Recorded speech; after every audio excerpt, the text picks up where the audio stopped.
नंदिनी रोजाना सुबह जल्दी उठ जाती, पूरे घर की झाड़ू लगाती, बर्तन झाड़ू पोछा करती। सुबह की चाय रोटी के बाद जो सबसे जरूरी काम था वो था जंगल से फूल चुनकर लाना और उन फूलों से माला बनाकर बेचना। दरअसल नंदिनी के माता पिता बचपन में ही गुजर गए थे और बचपन से ही वो अपने चाचा चाची के साथ रहती थी।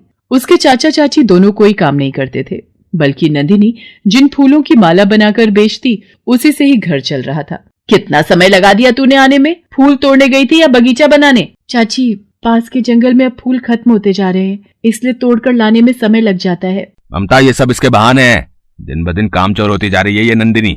अब देख ले तुझे इससे कैसे काम निकलवाना है। मैं तब तक पुलकित को बाजार घुमा कर आता हूँ। चलो पुलकित बेटा, चलो। बता कहाँ लगा दी इतनी देर, वरना झाड़ू से तुझे इतना पीटूंगी ना कि तुझे तेरी नानी याद आ जाएगी। चाची, मैं सच कह रही हूँ, पास के जंगल में बिल्कुल भी फूल नहीं है। चल मान लिया कि तू सच बोल रही है, तो एक काम कर, कल से तू पास के जंगल की जगह वो दूर नगर के पास जो एक जंगल है ना, वहां से फूल तोड़ कर लाया करेगी। चाची, वो जंगल तो बहुत भयानक है, मैं वहां कैसे जाऊंगी? और वो भी बिल्कुल अकेली, रास्ता भी बहुत खतरनाक है। मैंने सुना है वहां पर बहुत सारे जंगली जानवर होते हैं। शादी लायक तेरी उम्र हो गई और तू बच्चों सी बातें कर रही है। इतना भी खतरनाक जंगल नहीं है जो तू इतना डर रही है। चुपचाप कल से फूल तोड़ने तू उसी जंगल में जाएगी। बेचारी नंदिनी चाची के कहने पर अब गांव से दूर बने प्रताप नगर के पास वाले जंगल में फूल तोड़ने जाने लगी।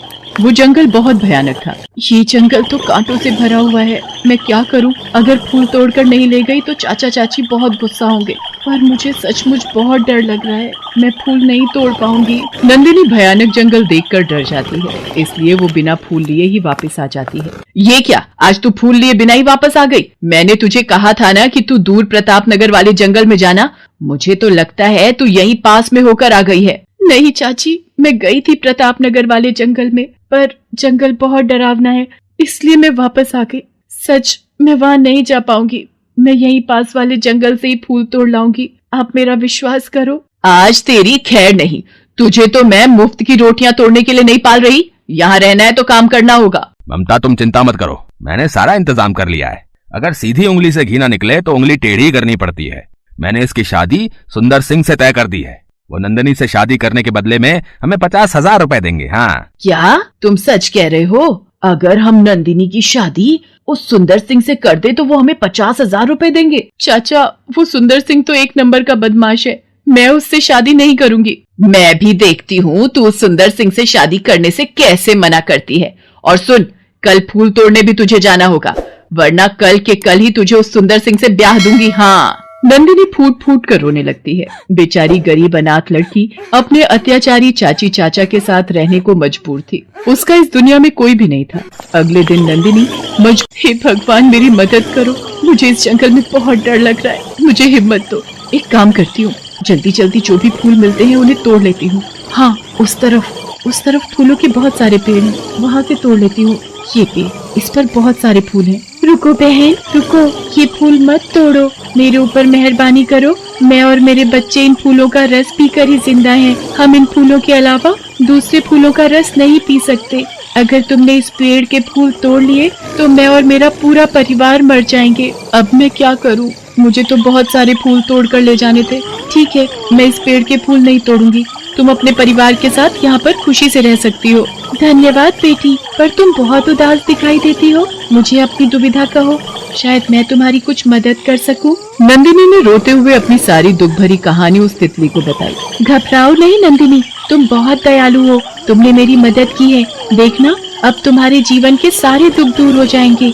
मैं तुम्हें ये जादुई फूल देती हूँ, इसे तुम अपने पास रखो, ये फूल तुम्हारी कही हर बात मानेगा। नंदिनी घर की ओर वापस आने लगती है, तभी रास्ते में प्रताप नगर के सिपाही मिलते हैं। सुनो सुनो, सभी ध्यान से सुनो। महाराज भान सिंह के पुत्र कुंवर वीर सिंह की तबीयत में कोई भी सुधार नहीं आया है। दूर दूर से वैद्य और हकीम भी बुलाए जा चुके हैं, पर कोई भी इलाज कुंवर वीर सिंह को ठीक नहीं कर पाया है। महाराज भान सिंह का आदेश है, जो कोई भी कुंवर वीर सिंह को ठीक करेगा उसे महाराज की ओर से मुंह मांगा इनाम दिया जाएगा। महाराज मान सिंह इस वक्त अपने पुत्र की तबीयत को लेकर बहुत चिंतित हैं। सिपाही जी, क्या मैं महाराज से मिल सकती हूँ? उनके पुत्र को शायद मैं ठीक कर सकती हूँ। सिपाही नंदिनी को राजमहल में लेकर जाते हैं। महाराज, ये लड़की कहती है कि इसके पास कुंवर वीर सिंह की बीमारी का इलाज है। क्या तुम सच कह रही हो? तुम्हारे पास मेरे पुत्र की बीमारी का इलाज है? क्या तुम मेरे पुत्र को ठीक कर सकती हो? महाराज, मैं आपके पुत्र को देखना चाहती हूँ। मेरा पुत्र पिछले 5 वर्षों से सोया हुआ है। दुनिया में सारी औषधि, जड़ी बूटियों का लेप लगाकर देख लिया, सब कुछ देख कर लिया, पर कोई औषधि काम नहीं आई।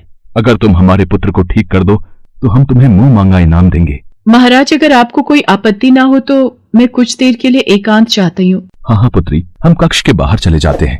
तुम इत्मीनान से हमारे पुत्र को देख सकती हो। महाराज मानसिंह और सिपाही कक्ष से बाहर चले जाते हैं। नंदिनी तितली का दिया हुआ जादुई फूल अपने हाथ में लेती है। जादुई फूल, मेरी इच्छा है कि तुम्हारे स्पर्श से कुंवर वीर सिंह निद्रा से उठकर आंखें खोल लें। नंदिनी जैसे ही कुंवर वीर सिंह की आंखों पर जादुई फूल से स्पर्श करती है, कुंवर वीर सिंह अपनी आंखें खोल लेता है और उठकर बैठ जाता है। तुम कौन हो और मेरे कक्ष में क्या कर रही हो? पिताश्री महाराज, ये लड़की कौन है? हमारे पुत्र कुंवर वीर सिंह की आवाज। इसका मतलब पुत्र तुम ठीक हो गए? ये तो चमत्कार हो गया। बेटी, तुमने तो सचमुच कोई जादू ही कर दिया। मेरे पुत्र को कोई भी ठीक नहीं कर सका और तुमने कुछ ही पलों में मेरे पुत्र को ठीक कर दिया। पिताश्री महाराज, मुझे ऐसा लगा कि मैं किसी गहरी निद्रा से जागा हूँ। महाराज भान सिंह कुंवर वीर सिंह को नंदिनी के बारे में बताते हैं।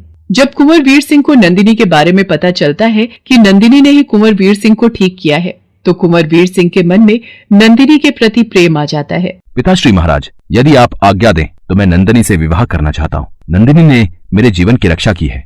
तुम सही कह रहे हो पुत्र, मैं भी चाहता हूँ कि नंदिनी तुम्हारी जीवन संगिनी बने। नंदिनी, हमें अपने माता पिता के बारे में बताओ ताकि हम तुम्हारे और कुंवर वीर सिंह के विवाह की बात उनसे कर सकें। महाराज भान सिंह की बात सुनकर नंदिनी की आंखों में आंसू आ जाते हैं और वो अपने जीवन की कड़वी सच्चाई महाराज भान सिंह और कुंवर वीर सिंह को बताती है। महाराज भान सिंह नंदिनी के चाचा चाची को महल बुलवाते हैं। तुम दोनों को यह जानकर हैरानी होगी कि नंदिनी पर अब तुम दोनों अत्याचार नहीं कर सकते। नंदिनी हमारी पुत्र वधू बनने जा रही है। हम अपने पुत्र के साथ नंदिनी का विवाह संपन्न करेंगे और तुम दोनों को कड़ी से कड़ी सजा मिलेगी।